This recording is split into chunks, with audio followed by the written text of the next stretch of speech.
what led an American pilot to desert and join the Waffen-SS in the twilight of the Second World War? Martin James Monti was born in 1921 in St. Louis, Missouri, into a family of comfortable means. From a very early age, his worldview was shaped by the radio broadcasts of Charles Coughlin, a Catholic priest of considerable public influence whose discourse combined a staunch anti-communism and an open sympathy towards the regimes of Germany and Italy. Under this ideological influence, and even before the United States entered the conflict, Monti already regarded the Soviet Union as the primary threat to his nation. In December 1942, he enlisted in the Army Air Forces, where he qualified as a pilot of P-39 and P-38 fighters.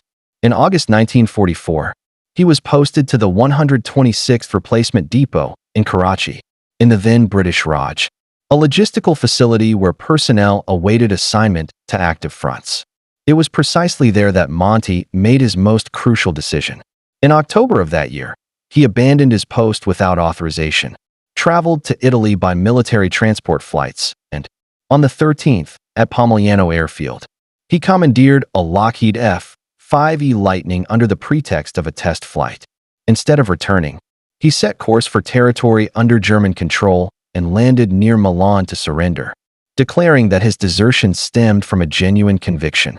After a period of interrogations in which he managed to persuade them, Monti was incorporated into the SS Standard Kurt Eggers, a propaganda unit of the Waffen-SS.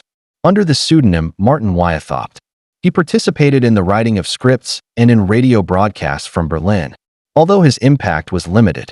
In April 1945, Monti received orders to move to some radio stations in northern Italy, where he remained until May 10th, the date on which he voluntarily surrendered to American troops near Milan, wearing a German uniform stripped of insignia.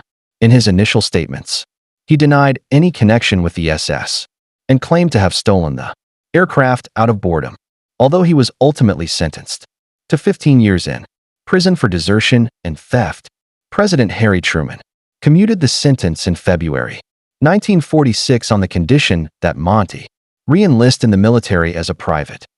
However, subsequent federal investigations, and bolstered by Drew Pearson's journalistic coverage, exposed his true role in the German propaganda machine. Arrested in New York, Monti pleaded guilty in 1949 to 21 counts of treason and was sentenced to 25 years in prison, serving his sentence effectively until he obtained parole in 1960. Now at liberty, he unsuccessfully attempted to have his charges of treason reversed, now claiming that his true purpose in deserting had been to assassinate Hitler.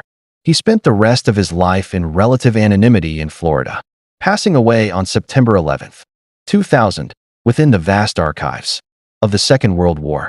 His case endures as one of the most singular acts of desertion of the conflict.